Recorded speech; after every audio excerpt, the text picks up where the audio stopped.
How do you make millions of dollars on Amazon? Meet Travis Marziani, the biggest Amazon FBA YouTuber in the world.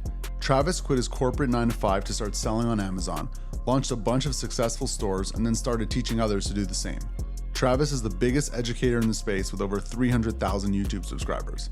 In this episode, Travis gives a step-by-step guide for how to create your first e-commerce business and reveals his exact methods for sourcing, listing, and marketing products. Well, how much money does it take to start an Amazon business? And my answer is zero if you put in the hard work of doing the social media and you raise the money. He also breaks down all of his revenue as a creator in detail. But that Amazon and selling on Amazon, creating a passion product is the best way to get from 0 to 6 figures passive income. If you've ever wondered how to create passive income selling products online or making videos, this episode's for you.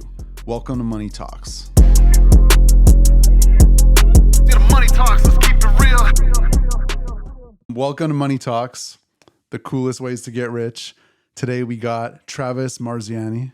Did I say that right? Marziani, yeah. Marziani. It's actually Marziani, but I'm American, so Marziani. Okay. So before we get into your whole empire, you basically started with Amazon FBA, made money with Amazon. Now you're the biggest YouTuber educating people on Amazon. So this is a super meta podcast because it's like we're talking about how you can make money, teaching people to make money. Sure. And then, yeah, so it's a lot of layers, a lot of levels to it, but super interesting. Why don't we just start with how you make money right now, your different revenue streams, and get into that? Yeah. So I have a number of different revenue streams. I have, well, the Amazon businesses, the e-commerce businesses. About 10 years ago, I had a corporate job, quit that cold turkey, and I started my first e-commerce business, which was a dance clothing business, an online dance clothing business. And there's a long story behind that. The quick version is my mom was sewing dance costumes when I was a kid. And when I was told her I want to quit my job, I want to start an online business, she's like, I have an idea. We could sell some of this dance clothing that I'm doing on the internet, because people would come to her and say, hey, I want a pair of light purple booty shorts or light purple sports bra. And she would say, I don't do that kind. She was doing more high-end custom, like full costumes. And so she'd say, go buy that online. People would go and look, and there was nothing like that, and come back to her, pay $40, $50 for a pair of shorts because they wanted that specific color. And so that was the first online business that I started. And that business, so I still have that business. So that's still one of the businesses that's part of the income stream. It's been over 10 years now. So there's that. There is a number of different Amazon businesses I have. A lot of the businesses I run now, as far as like real Amazon businesses, I partner with my students. So the YouTube channel is probably more of my focus. Teaching students is more of my focus. So I've got the YouTube channel. So I got AdSense revenue from that, which actually my AdSense revenue went down like 90%. There's this bug going around YouTube called the invalid traffic bug, which YouTube, you need to fix this. It's terrible. It's really annoying. So AdSense revenue, affiliate marketing. I'm an affiliate for a number of different services, Helium 10, onlinejobs.ph. Also, like pretty much anything. So I'll make videos where I talk about the top 10 ways to build a website, and I'm an affiliate for all of them. And so people are always like, oh, this is sponsored. I'm like, no, I don't care which one you choose. I make money no matter what, as long as you use one of my links. And obviously you don't have to use my link either. So affiliate marketing. And then the biggest one right now for me is coaching, teaching. So I have an online course where I teach people step-by-step how to start an online business. Specifically, I call it creating a passion product.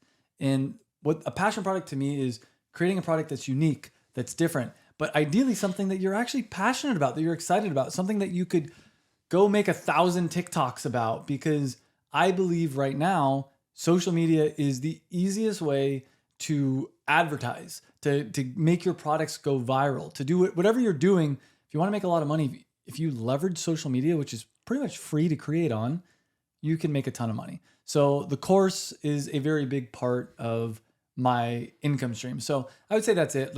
My different e-commerce businesses, affiliate marketing, YouTube, and then the course. And I probably have, I do some consulting on the side and some little things here and there. Okay, so a lot of stuff to touch on. So let's backtrack a little. So do you want to give a 2-second explainer? What is Amazon FBA? Yeah.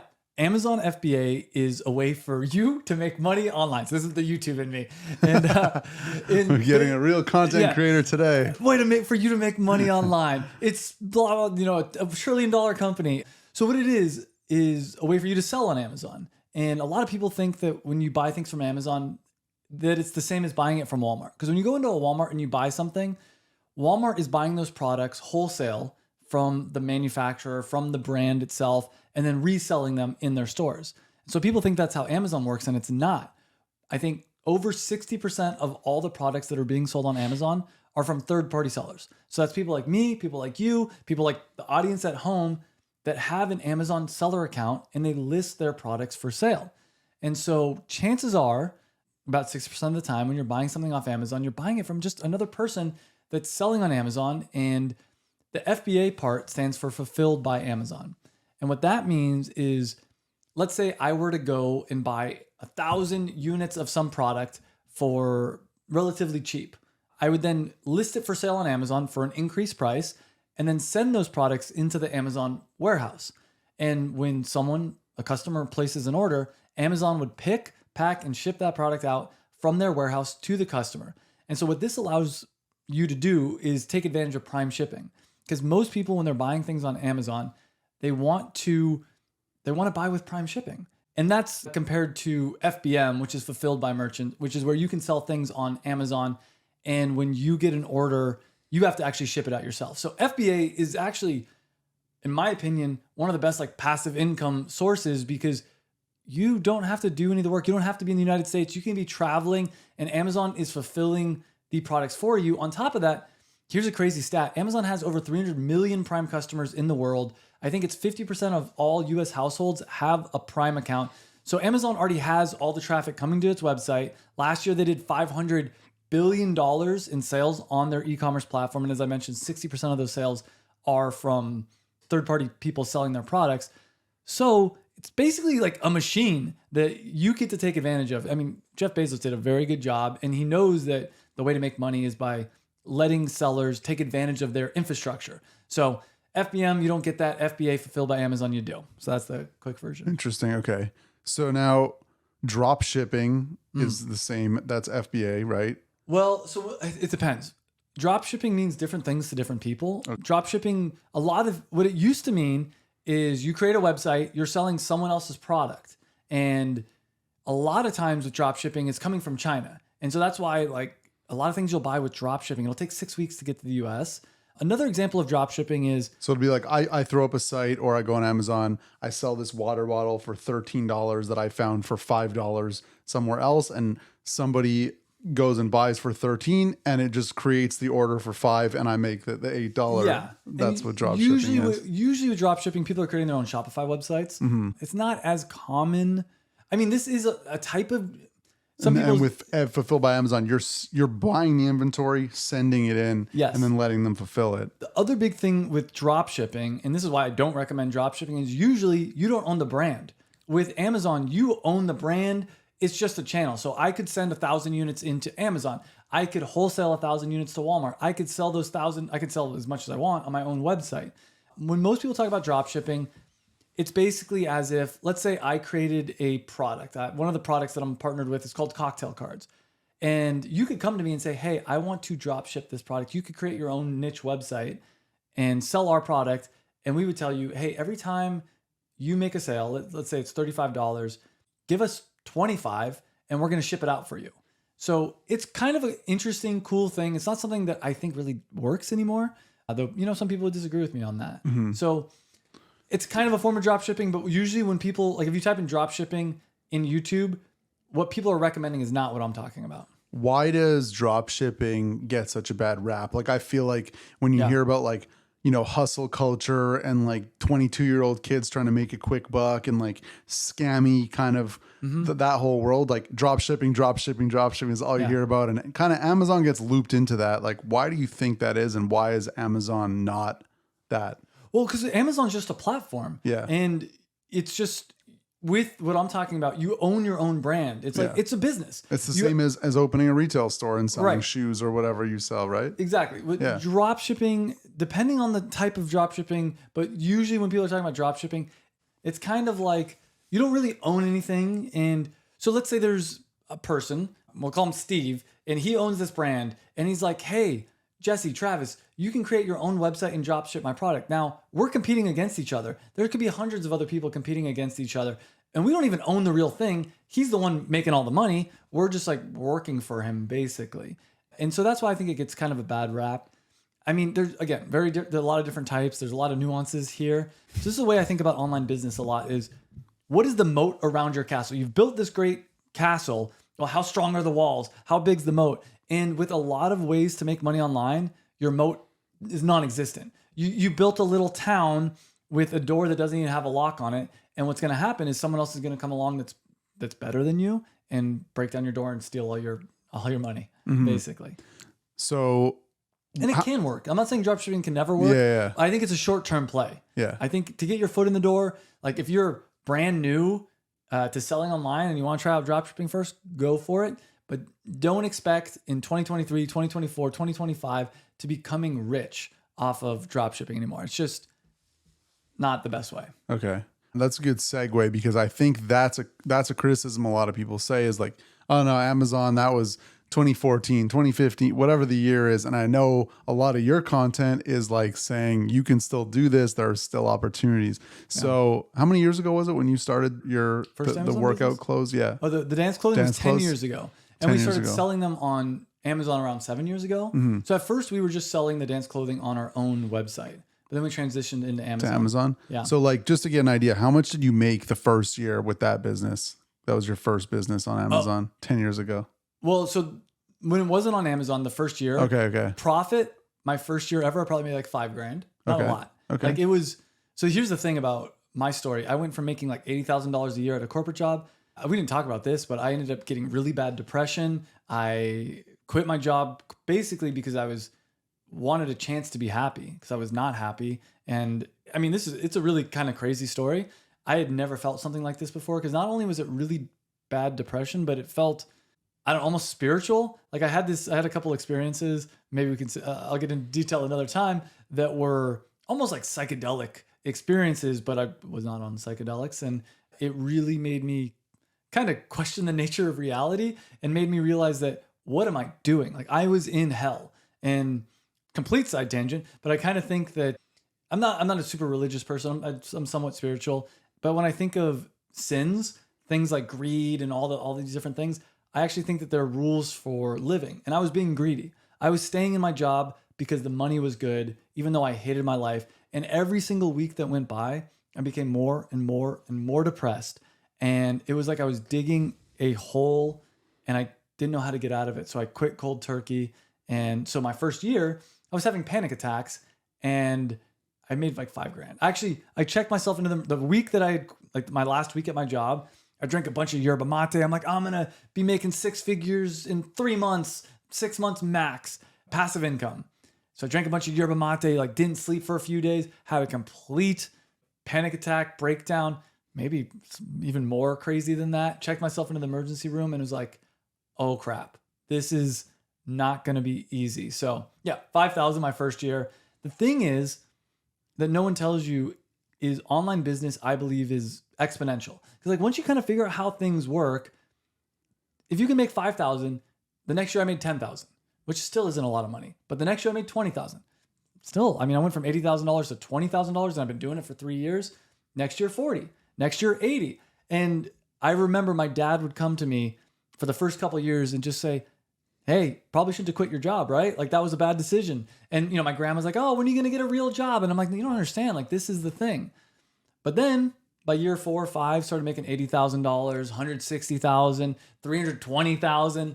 And that's the power of exponential returns. And you don't get that when you're working a corporate job. I mean, I think I've said this in my videos. Last year I made over $1 million in profit. And that's because of these compound returns that you get when you understand, when you build systems and then you add on to the systems and you start using things like the 80-20 principle. Because what I would do is that first year I made $5,000. I'm like, all right, how did I make that $80,000 or how did I make that $5,000? And I looked at, well, what is that 80% that led to the $5,000? Focus on that. The next year was 10,000. Now look, I think for people at home, they could make money a lot quicker than I did. Again, I was having panic attacks. I was anxious. I didn't know what I was doing. And that's another big tip is I would highly recommend finding someone that's done what you want to do, hire them as a coach, pay. I know this is, and we can get into the controversy of this. very controversial topic on YouTube is, are courses scams? No, here's someone, like I always tell people, I took 10 years of struggle, of pain, of learning, and I put it into a course for $9.97. Yeah. How is that not, like, I think you're in, and people are like, well, you can find all this on YouTube. And I'm like, you literally can't. I mean, maybe 80, 90% of it, let's say even 80% you can, that 20% is worth way more than $1,000. And it's just like, and then also with programs like mine, we have a coach that either myself or a coach does a weekly Q&A call. It's like the amount of money that's worth to get some support, to get some help. I remember thinking, I actually was cheap. When I quit my corporate job, I thought, I'm not going to pay for coaching. I'm going to get a mentor for free. And I get a lot of people reaching out to me, will you mentor me? And I'm like, yeah, join my program. Like, oh, I don't have money. And I'm like, well, I don't have unlimited time. I can't mentor everyone. So I would always tell people in that situation, yeah, it took me a long time to start making that income, but hire a coach, you can do it quicker. I had a similar trajectory in like what you're saying. That's it. Like people see big numbers and see people like, you know, with great lives and great businesses and assume like, oh yeah, it's just like press a button, quit your job and have this thing that prints $1 million a year. And it's like, it's the opposite. And like, I remember for me was like the first year or two was literally just trying to get to like profitable. Like it was just like, I invested money online and I was like losing money. And I was like, I remember hitting zero and being like, this might work. And I hadn't made a cent. I had just made back the mistakes where I fucked up and blew all this money. And I just made back to zero and was like, I can actually keep going with this. And then, you know, you hit those milestones and 1 year is 10,000 and whoa, like $10,000 extra. And then the next year 20 and then 1 year is 60. And it's like, that's a salary. And then like, oh, that's the next year's a good salary. And you that's how, you know, that's how it goes. Okay. So now you made over $1 million last year. What Amazon businesses I know the YouTube, all that, the education side, but what Amazon businesses are you currently doing and currently work? Yeah. So the dance clothing company still exists. Still going. How much money does that make at this point? I mean, well, its revenue is a few $100,000. $100,000. Full transparency. I let my mom keep all the money now, like, cause I have other income sources and she does most of the work. I mean, I created the systems for the marketing and all that kind of stuff, but it's just, she actually runs the business. So it's like, you keep the money. That's like her thing. Okay. That's her thing. There's cocktail cards, which is one of my students.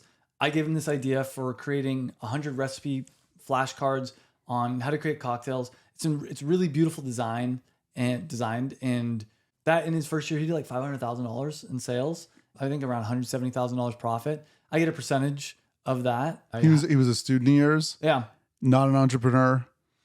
He had very minimal experience. I think he had so he lost his job as a bartender during the pandemic and didn't know what to do. He joined, I think he was doing a little bit of stuff, like trying out some different things. He joined my program because, you know, he needed a way to pay the bills. And I saw this guy, he would show up to my Q&A call every single week.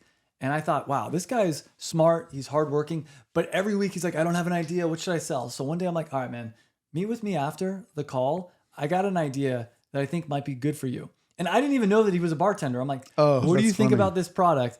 And he's like, yeah, I think that'd be really good. He's like, actually, you know, I used to be a bartender. I'm like, really? Okay. So that's another one.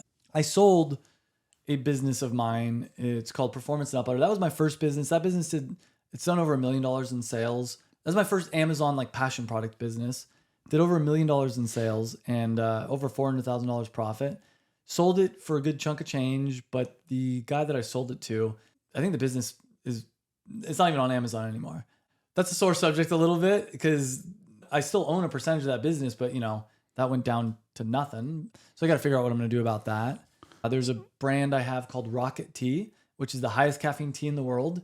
Yeah, that one is not doing as well as I would like. My partner for that was another student. I had another student that I picked to work with, and last I checked, he's, you know, laying on the beach somewhere in Thailand. He's not really like growing the business, which he's a super nice guy. I'm happy that he's happy, but it's bad for me on YouTube because people are like, oh, it's only making $5,000 a month. This is a failure. I'm like, yeah, but the guy's living in Thailand on the beach, like 5K revenue. It's probably like 2K profit. That's good money in Thailand. If he wanted to make more, he could. So there's that one. I got a couple other random ones, and we're actually going to be launching some new brands pretty soon here. So, yeah. And so what's the approach? Because I think a lot of people are in that spot where it's like, I want to be an entrepreneur. I want to do online stuff. Maybe they're even like hardworking hustlers, but they're like, I don't have an idea. I don't have a product. So like, what's your process? You seem like a pretty calculated guy, and like you have all that knowledge with Amazon. So what is your process like? You know, I like tea, or is it like you're running crazy numbers when you approach with a new product? It's a little bit of both. I think, and this is why I recommend the passion product. I think the best products are the things that you're like, that you go to Amazon, you search for, and nothing comes up. And you're like, oh, I wish this product existed. And everyone has something like that kind of. Yeah. And it's just, you got to start paying attention. Anytime you're thinking, oh man, I wish that this type of a protein bar existed and I would buy it over the other stuff. I mean, they have this now, but like grass-fed whey or, pasture raised or something interesting like that. But keep in mind, a lot of the products that exist now, they didn't 5 years ago, 10 years ago. And there's trends. So here's another big thing. Take advantage of trends. So I launched the nut butter product right before keto took off, performance nut butter. And I saw that trend coming. I could tell because all the really in the know influencers were talking about, oh my God, this keto diet, high fat, so important. Do you have tools to like tracking trends, or you're more like, okay. There is the Google Trends tool. Okay, yeah. Google Trends is a amazing tool. So we're actually going to be launching a carnivore diet type product. I won't give too much details, but check the channel and you'll see soon. We're going to be launching a carnivore diet type product because I believe, based on the trends, that that's going to be taking off soon. I think January of next year is going to be the biggest month for the carnivore diet that it's ever been. Now, full transparency, I think in a few years, it might kind of die off because this is how this keto is the same way, paleo is the same way. Now, I'm not saying it won't still exist with like small niches, but it's not going to be the hot topic, where I think next year it's going to be the hot thing that you see a lot. And it's already started. Like a lot of celebrities are going to be like, oh, I'm doing the carnivore. Is that just only eating meat? Only eating meat and like animal products, basically. Okay. Yeah. There's some interesting and science so behind it. You were like, you're looking like Google searches and seeing like that going up, and you're like, let's do something in that space. Oftentimes what I'm doing is I'm just looking in my life, and then when I have an interesting idea, then I go check it with the tools. There are tools. There's a tool called Helium 10. Affiliate links down in the description. And tools like that, they have ways. I've got videos, hour-long videos on my YouTube channel. Actually, I'm going to be releasing one that's like 2.5 hour, how everything I do for product research. And tools like that can help you to find things. And those are, I mean, I definitely recommend, I usually use those tools to verify my ideas, but you can use those tools to find ideas. Yeah. It's hard to explain some of it because I'd have to show you like a screen recording showing you step by step how to find products, but you can look at search volume data. So you can actually find out using this tool, Helium 10, how much people are searching for things on Amazon. For instance, if you wanted to find out keto nut butter, how many people per month are searching for keto nut butter? The answer is probably like 3,000 or something. And you can see, has that been trending upwards or downwards? Is it seasonal? You can see all this data. Okay, let's just like go through the motions for a second, because I like how you approach things. So like, I want to start a new, e-commerce business. Yeah. Do you always go just with Amazon, or you also do Shopify? I think doing both is a good idea. I'd say my belief is start with Amazon, put the big push on there, because the way the algorithm works, if you can get a lot of sales from day one, then Amazon's more likely to put your product at the top of the search results. So the way that Amazon works, selling on Amazon, is people go to Amazon, they type in what they want to buy, and then they're shown a list of the search results. And what people don't realize is the first product on that search results gets most of the sales, followed by second, third, fourth, and it's exponential. Like if you look at the curve of sales numbers, it's way less sales. And if you're on page 2, forget about it. So you really want to be figuring out what people are searching for on Amazon, and you really want to be targeting, and you really want to be trying to get to the top of the search results. And the way to do that, one of the best ways is to get a lot of people to buy your product as soon as you launch it. So that's why I usually tell people, I mean, you can create a Shopify or your own website as soon as you launch on Amazon, but drive all that traffic to Amazon first, because it's a snowball effect. Because once you start getting the sales, Amazon's like, oh, this is a cool product. They're going to put your product at the top of the search results. And because you're at the top of the search results, you're going to get more sales. And so it's a perpetual machine. Okay, so yeah, let's go through it. Yeah. So like, I started with something I like. So like, I'm into sneakers. I got all the sneakers on the wall here. So like, what can I do? What's a product I could do around sneakers? Like, let's just brainstorm. So I know a guy, I mean, so this may already be saturated right Yeah. now, but like I know a guy that created his own sneaker cleaning business with like really, cool looking packaging. And so my thing, let's just use that as an example. That may be Yeah. saturated. I don't know. But my thing is, how do you create branding that sneakerheads are into? Yeah. Not like, whatever, Lysol. It's like really meant for that. And so this is one of the strategies I'm a big fan of is how do you niche down your products? So whatever, I'll just say it. The product that we're going to be launching, it's going to be the big reveal. The big reveal. And I don't expect this product to make millions of dollars, but carnivore electrolytes. And I know, so I tried out the carnivore diet. Actually, it's not for me, but one of the big things I saw is that you want to supplement with electrolytes on that diet. And I typed into Amazon, electrolytes for carnivore diet. And there was a lot of electrolytes, but none of them were branded towards carnivore. And I believe if someone would have, so our branding, we're going to have black packaging, like really premium. It's going to say carnivore in red and then electrolytes. And if you're on the carnivore diet and you're searching for carnivore electrolytes, of course you're going to buy that product because the other ones are for keto. The other ones are for moms or athletes. This is the product for you. So the same thing is true with, let's say, the sneaker community. So the first question I ask myself is, what is something that I wish existed that doesn't? And I'm sure there's lots of cleaning stuff. Maybe there's a special type of cleaning thing. Maybe there's some other thing that's like, I don't think you want to stretch them out, but like whatever. Something that would make your life better, better cases, better whatever. Maybe that's another thing is like better cases to display it in. That's where you come in as the expert in it. And then looking, does this product already exist? And oftentimes when I have an idea and I find that it already exists, that's cool to me because then I don't have to spend 6 months developing this product. I can just go buy it. Someone else has already done the hard work. But every once in a while, so this is a real sign of a good idea is when you wish someone else would just come up with it because you're like, I would buy it in a second. But for me, I'm at a place where I'm like, I got to make this product because when I really wish this thing existed to the point where I'm like, I'm going to create this. And if no one else buys it except for me, cool. It's usually a good sign because it means that, well, I'm passionate about it. So yeah, so let's say the cleaning supplies, niche it down, create branding that really resonates, maybe like street art branding. I like what you said about positioning because I think that's an underrated thing. Like even with social apps and, people think Instagram was this new thing.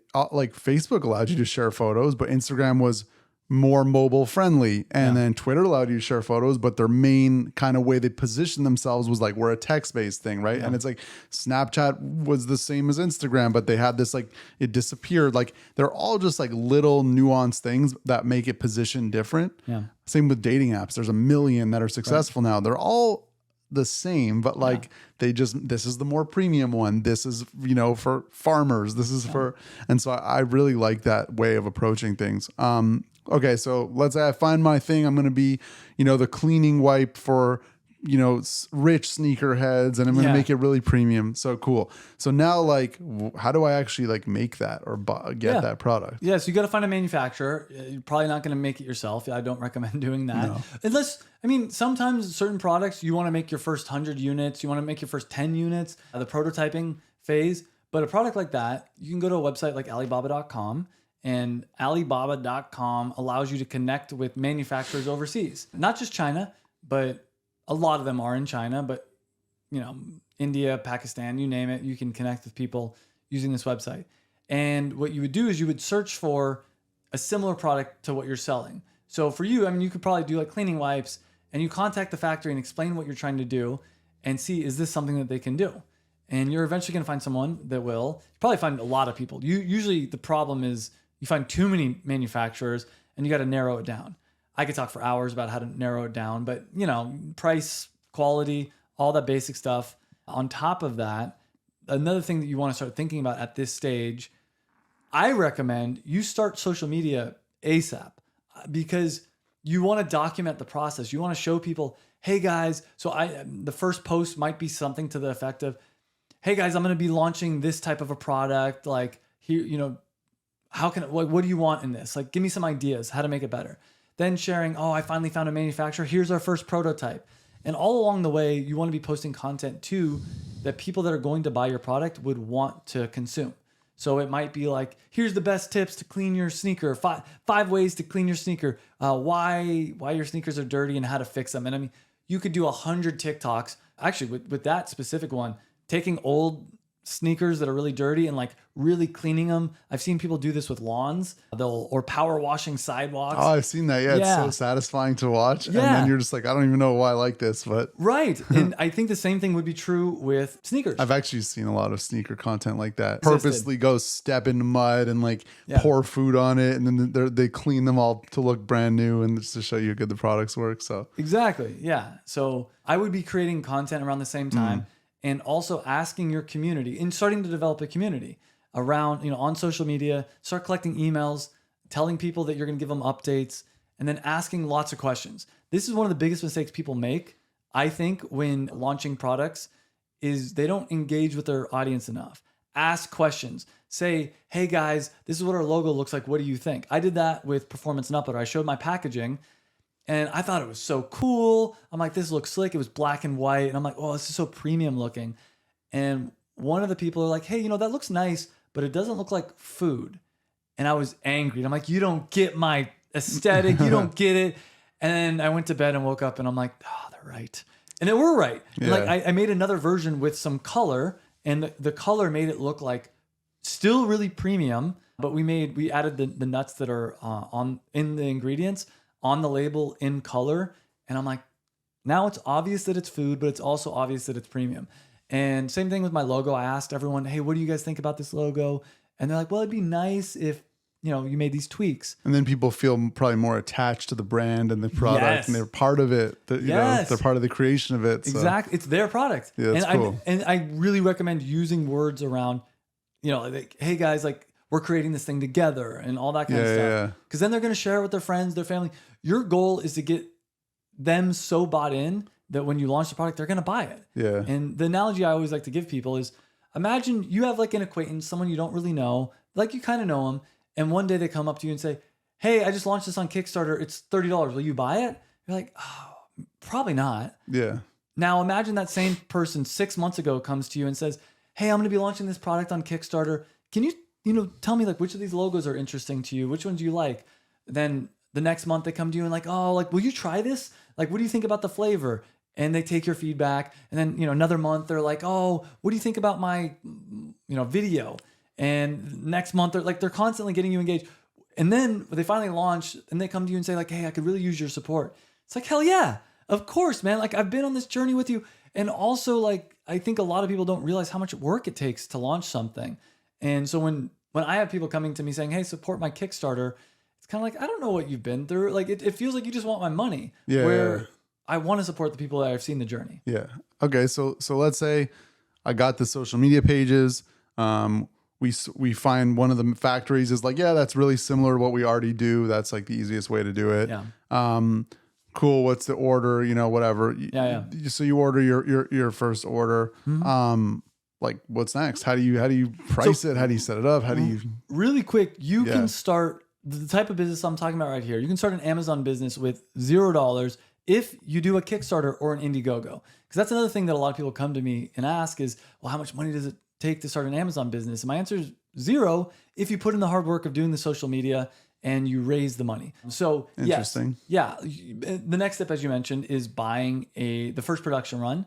And then after that, you're going to get it shipped over from, if it's in Asia, shipped over to the United States. Would you ship it straight to Amazon or to you? Either way, depends.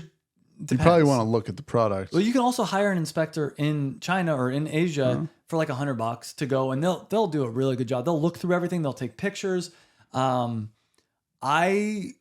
in the past have sent it to my house first, usually, because I do want to kind of inspect it. But I think as I'm starting to scale, I'm more willing to just go in and send it straight into the Amazon warehouse and trust the inspector. Yeah. Yeah. Okay. That's cool. I didn't know that existed. Next steps. Got to create an Amazon. Actually, before that, you should really create an Amazon listing.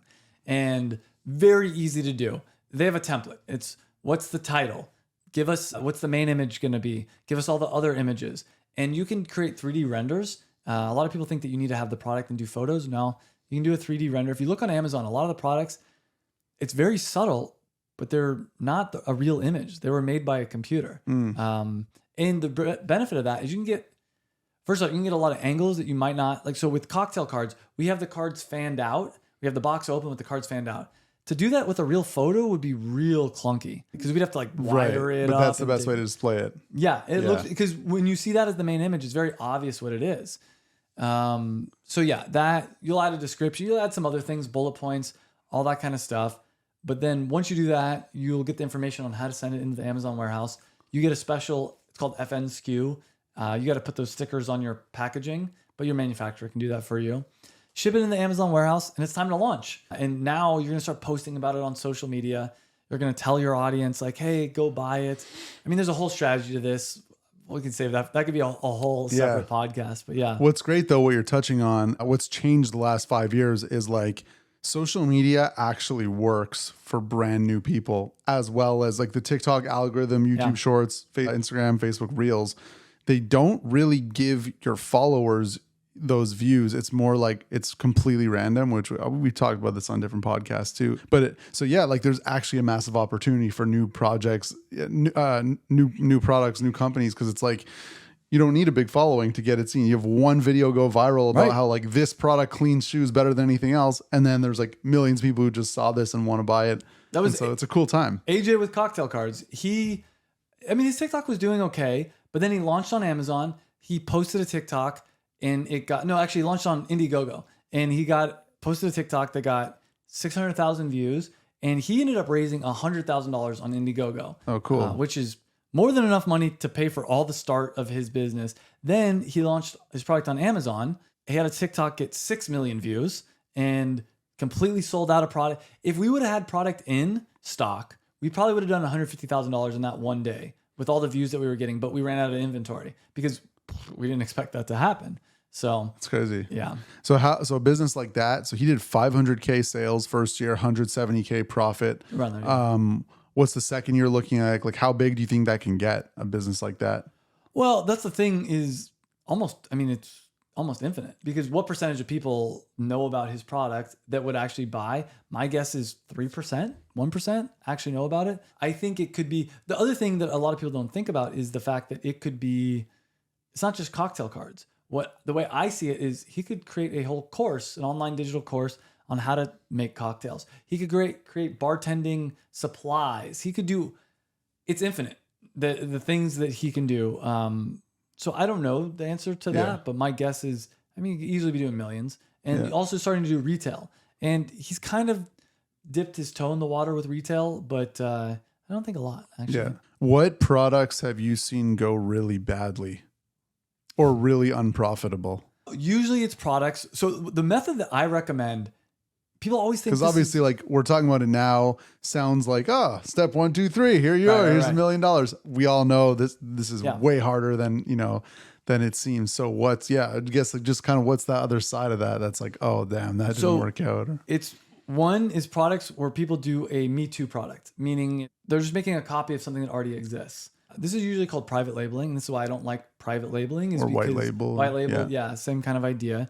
Though, again, that term means different things to different people. But a lot of times, people will look at a product and be like, oh, this is making $50,000 on Amazon. I'm going to make my own version of this. But they don't improve the product. It's pretty much the same exact product, except for they're brand new. They have no differentiating factors. So I'd say that's a big thing. No differentiating factors. I'd say non-premium. People try to compete on price. They're like, well, I'm going to launch a product and it's going to be cheaper than the competition. Like, good luck, because someone with a lot more money is going to come along and drive you out of business for sure. And a lot of businesses, they don't even realize they're losing money. And so you don't want to be competing against someone that doesn't even realize they're losing money, because their prices are going to be so much lower than yours because they're not really calculating all the profits. The other thing is people try to create things that are too unique, and it's something like, well, I wish this existed. That's a good point. They're the only ones in the world. Yeah, you and one other person in the world. Yeah. Yeah, exactly. And it's like, well, that's hard. And so those are people that don't do the data research that's necessary, the validation. Because, I had an idea for this carnivore electrolytes thing, for instance. I went on Helium 10, I went on Google, and I went on Helium 10 first and said carnivore electrolytes, and saw that there was 500 people a month searching for this on Amazon. And those 500 people a month, didn't have a product to buy. So I'm like, well, you can buy my product now once I launch it. Same thing with a lot. And then same thing with Google. I looked at the Google trends and I saw, oh, this is something that's increasing. So people that come up with, you need the creative and the passion, but you also need the data and the science. And if you just have one and not the other, it's not going to go very well. So you need both. Have you started any Amazon businesses that have gone really badly or lost a lot of money? Maybe you made a big order. I've lost some money, but then I end up making more with that same product. The biggest loss I had that I can think of off the top of my head is, so I had this performance nut butter. It came in pouches. And so a lot of people are like, oh, you should put it in jars. You should put it in jars. So we put it in jars and the jars were leaking. I think I bought, let's say 2,000 units of the jars. We sold 1,000 units of the jars, had to throw away the other 1,000. So, and I'll just make up some numbers here. It cost around, let's say $6 a jar. So maybe I spent $12,000 on all the products. I had to throw away $6,000 worth of products, but because I sold 1,000 for I think $18, and I had $6 profit on that, I actually made $6,000 profit on the 1,000 that I sold. Had to throw away $6,000 worth of inventory, so I broke even, but it still hurt. Yeah. I mean, I've made mistakes where, I've had manufacturing mistakes that cost me $5,000, but I go on to be profitable at the end.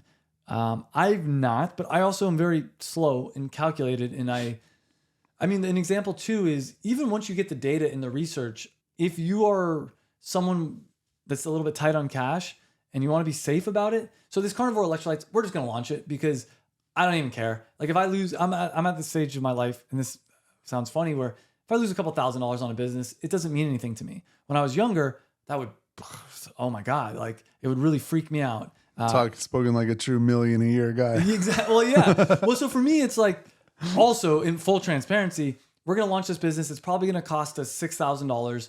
If it fails, that's a great YouTube video.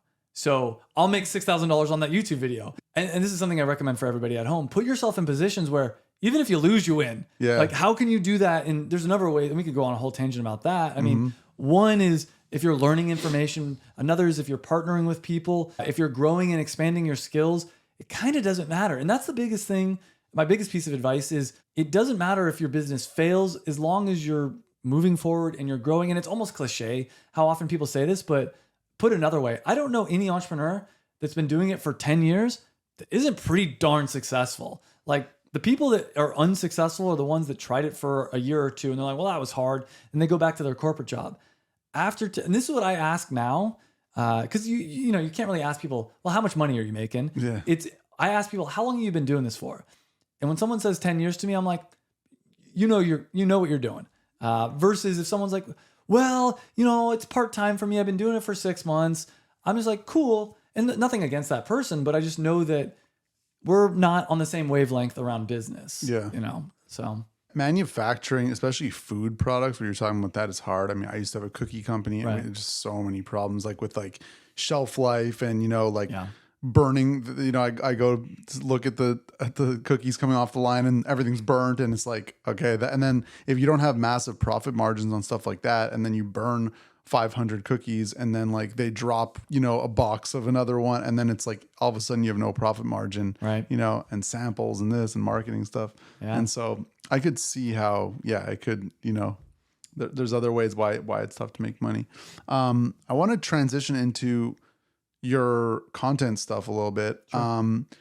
So YouTube, like there's this kind of thing in society around like people who teach rather than people who do. And there's this whole negative connotation. You were pretty successful with your Amazon businesses. Why'd you go start teaching other people how to do it? Like the thing you hear most is like, if it's working for you, you wouldn't be teaching it, right? You would just keep doing it. And so I know, I'm excited to hear your take on that. I think this is the silliest thing in the world. And I understand it. I think when I was younger, I maybe had a similar mentality. The quick answer to what you're saying is I am a better teacher than I am an operator. I can do it. I can operate. Like I've ran businesses. I continue to run businesses. And that is fun for me, but it's more fun for me to teach. Like it's more fun for me to take a complex idea and break it down step by step. Also, I think doing the same thing over and over again, which is like launching businesses and even kind of scaling those businesses, isn't as fun for me as helping someone. So my story, as I told to you, when I quit my corporate job, I wanted to make 6 figures passive income, $100,000 a year passive income. It took me a long time and a lot of struggle to do it. And I remember the pain that I felt when I was in that situation and feeling like a failure. And so it's so much more motivating for me to go and help someone to I mean, I wish deeply in my heart that I could go back in time and like help past version Travis and be like, I got you. Let me show you step by step how to do this. I can't do that. But what I can do is help my audience. I can help real people out there. That is 100 times more rewarding. I have this guy, Brent, one of my favorite success stories. He called me up before he bought my course. He's like, hey man, I'm a first responder helicopter. This is like the peak of, COVID times. It's like, I'm a first responder helicopter pilot. I'm super hardworking. He's like, full transparency. I almost failed out of high school. I'm not book smart, but like I'm dedicated. I'm hardworking. And he had this idea for a product, and I'm like, cool, man. Like, join the program. Let me help you out. Last year, he did $1 million in sales. He made over $300,000 profit. His first year was like 800. He's been doing it for 2 years. First year was like 800,000. Last year was $1 million. And when I talked to him, he's like, dude, you changed my life. Like, thank you.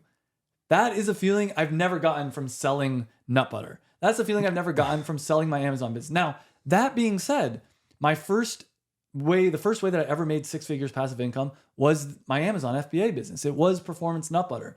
And that allowed me freedom. And so I believe that people need to have freedom first, and then they can really find what their calling is. Now, people can say whatever they want about this, but I really believe my calling is to help people to get that freedom.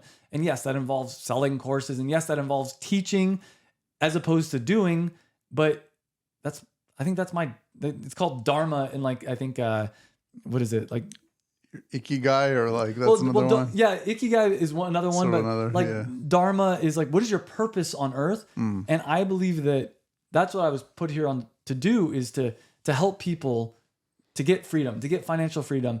And it's motivating to me. I mean, I've had a ton of success stories now. And when I meet them and they say like, dude, you changed my life, that's such a cooler feeling than truthfully, I could make $1 million a year with my Amazon, like profit with my Amazon businesses if I wanted to. But it's kind of boring to me. It's not as rewarding. Yeah. So yeah, there's a whole bunch of, I could go on a bunch of tangents on why I teach. Okay. I like that. You gave me a good one before. You said the basketball analogy. Yeah. So this is the other thing I always tell people is, I'm not Michael Jordan. I'm not the Kobe Bryant of selling on Amazon. Like, I'm not the best Amazon. There's so many people out there that are better Amazon sellers than me, that make more money than me. But I always compare myself to the Phil Jackson of selling on Amazon, because Phil Jackson, I don't know if you know a lot about him, but for the audience, I'm sure you kind of know, he's won 11 championships. 10 of them was as a coach. He coached Michael Jordan. He coached Kobe Bryant. And I might get those numbers wrong a little bit, but he coached Michael Jordan. He coached Kobe Bryant. He played as a basketball player, and he was a pretty mediocre basketball player. And the way his brain worked, I think is kind of similar to the way my brain works, is he wasn't the best player, but he understood the game so well. I'm not the best Amazon seller, but I understand it really well. And the way my brain works is I ask a lot of questions. I really try to understand how to do things. And that's actually really bad as an operator. As an operator, you don't want to question things too much. You just want to be like, do this, do that. But for me, I dissect everything, and I really try to understand the nuances of how to do things and why you should do different things, which makes me a great teacher. Because when people come to me and say, should I do this or this? I know the answer because I've thought through their situation so much. Versus some people, they're like, I don't know, man, just do it and make mistakes and learn. I mean, I know I said this earlier, but like, some people don't understand what it's actually like to be struggling. And I really understand the struggle. So yeah, I think I'm a better teacher than I am an operator. Yeah, I think a lot of coaching and teaching is like that, because it's sometimes like, I used to teach tennis and I wasn't the best tennis player, but you're like good enough where you really learned and spent a lot of time on it. But if you're the most talented, you might not have had that struggle in a way. So you're like, and it just comes easy to you. And I remember, some kids that were so talented, like they couldn't teach other people as well, because they were just like, I mean, you just do it. You just hit the ball, and for for me or someone more average, it took a lot more like practice and like learning all the tiny technicalities that you can then pass on. And so I was probably a better coach than player, Exactly. You ask the best basketball players in the world, like, well, how do you make that shot? You're like, I put the ball in the basket. It's like, well, no, but what are you doing? shoot it. Yeah. Flick the wrist. That's like the most that they say. Or you look at someone like myself, and it sounds like you as well. I'd be like, well, you got to bend your knees and this, and you're aiming for this. And you understand it so much more because it doesn't come naturally. Yeah. My dad always said this about me. And at first I thought it was kind of an insult, but it's actually a really nice thing. He's like, Travis, you're not a quick learner, but when you understand something, you freaking really understand it.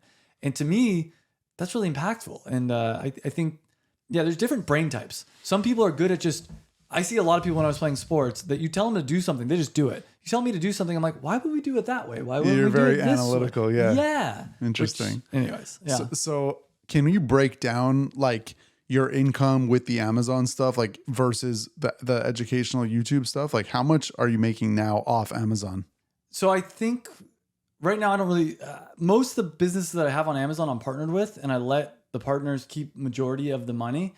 And so I don't know the exact percentages, but my main focus has been on the teaching side of things. And we are launching more Amazon business. That's actually one of the big pushes. I will say in the last couple of years, I've put maybe a disproportionate emphasis on the teaching stuff.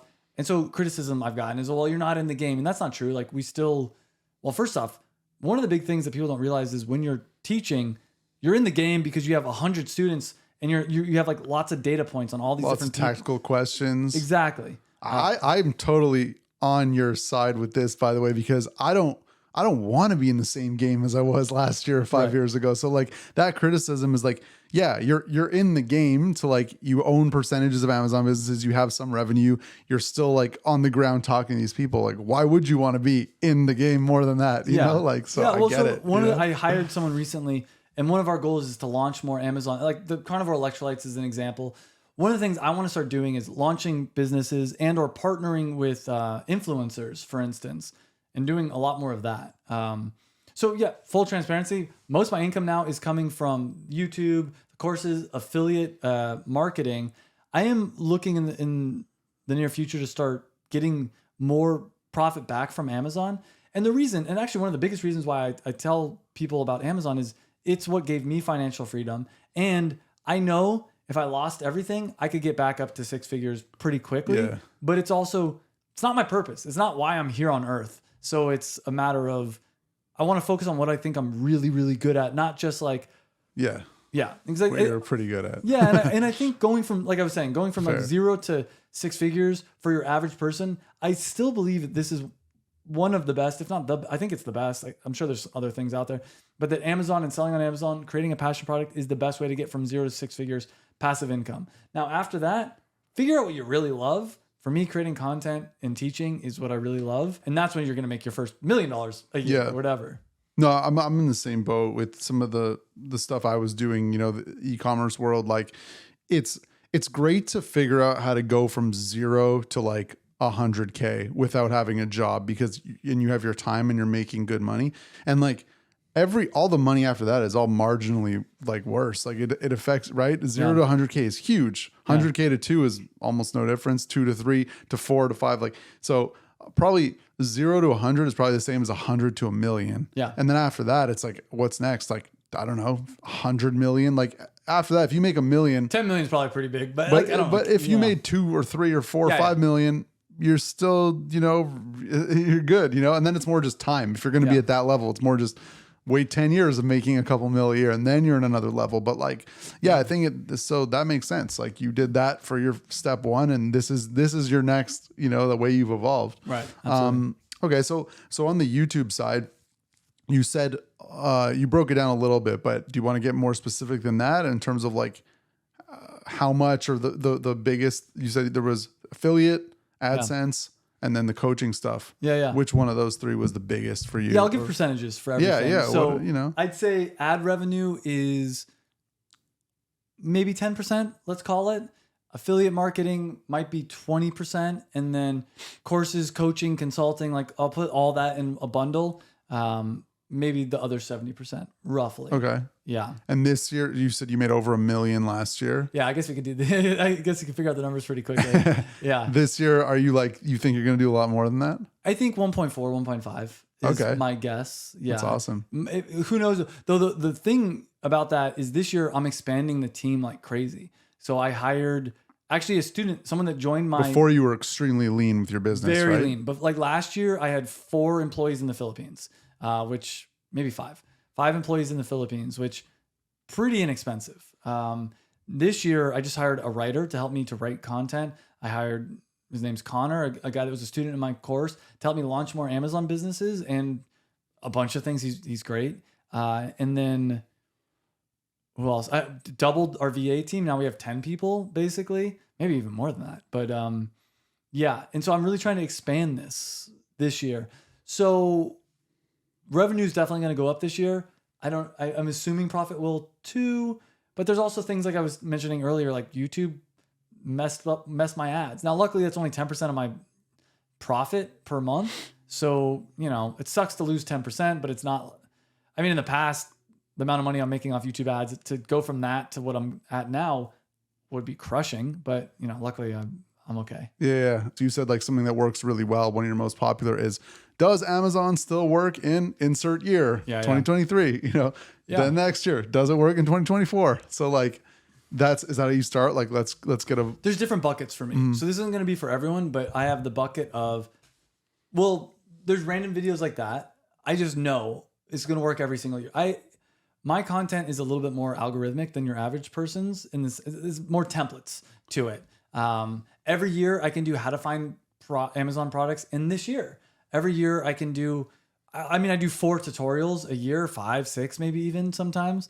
I could do, one of my best performing videos right now is a 5-hour video where I compiled all my videos. For instance, I have like a 40-minute video on how to find products on Amazon. I have a 30-minute video on how to find a manufacturer. I compiled all those videos, put it into one massive 5-hour video. I added like 30 minutes at the beginning just to pump it up and explain the whole video. That was my free 5-hour course. That video is my top performing video by far right now. So that's another type of video.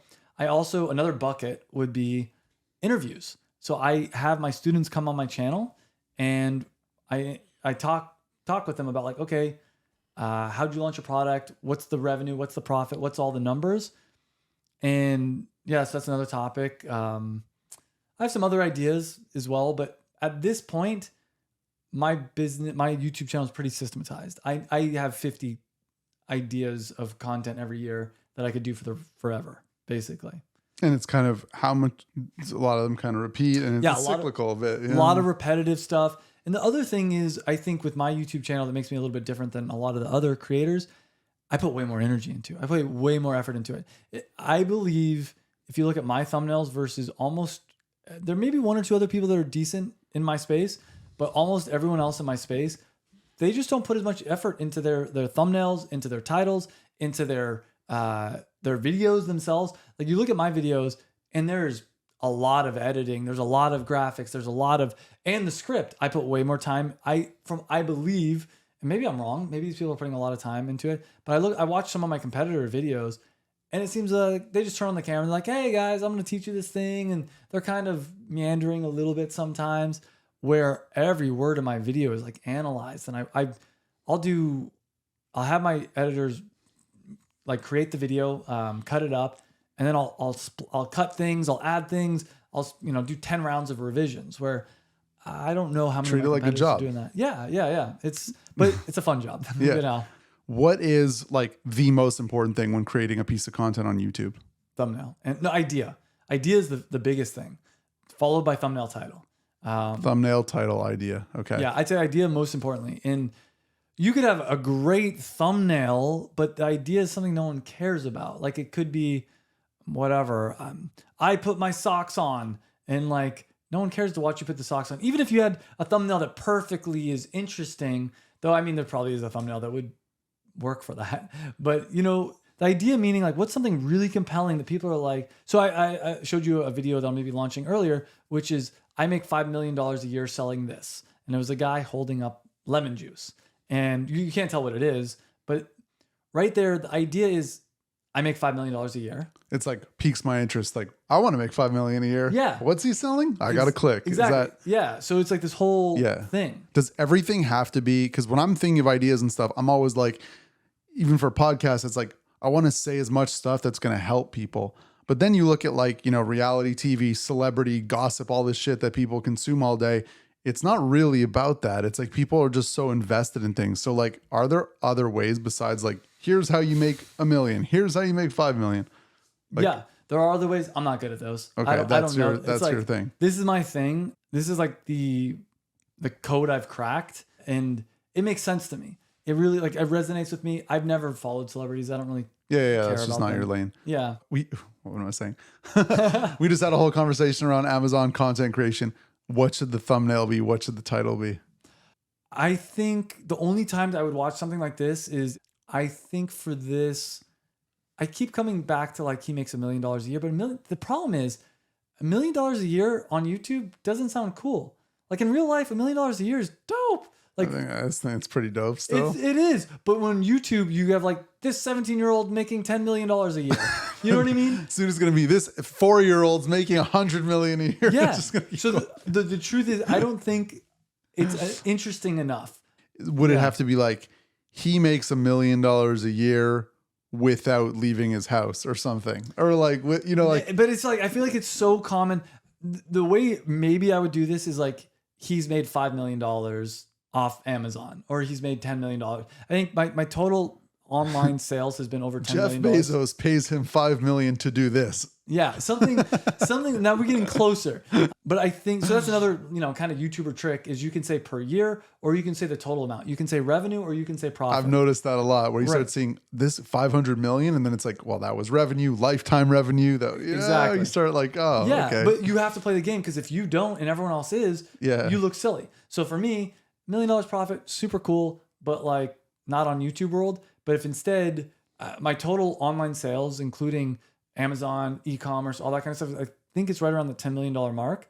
Be like, he's made $10 million. Now, obviously that's revenue, not profit. I've still done well for myself, but that maybe something like that. Like, he's made $10 million with Amazon FBA. That's probably what I would do. Actually, for me, is like, he's made $10 million with Amazon FBA. And then in this video, they have to wait till an hour into it to understand that, yeah, some of that money I made was selling products on Amazon. Some of that I made through teaching Amazon. And some of that money was revenue, and some was, that's not the profit. And then maybe the thumbnail is, I don't know, me holding like an Amazon box, and it says like, 10M per year. And that's what I would do. Okay. At least, and we would workshop it and we'd come up with something better. But Amazon box, me just like shrugging, or like kind of like a happy face, but like almost an ambiguous face of like, yeah, this is what I'm doing. I think a lot of people want to make $10 million. So that's a pretty good one, Yeah. Do you ever get students who are like, I want to do what you do, I don't want to sell on Amazon? No. I mean, maybe once, no, almost never. I think, like, when is the creator course for creators coming? so this is a bit of a whatever. I'll say it's something in the next year or two. I still want to teach the Amazon stuff, but I want to transition into teaching everything that I'm doing.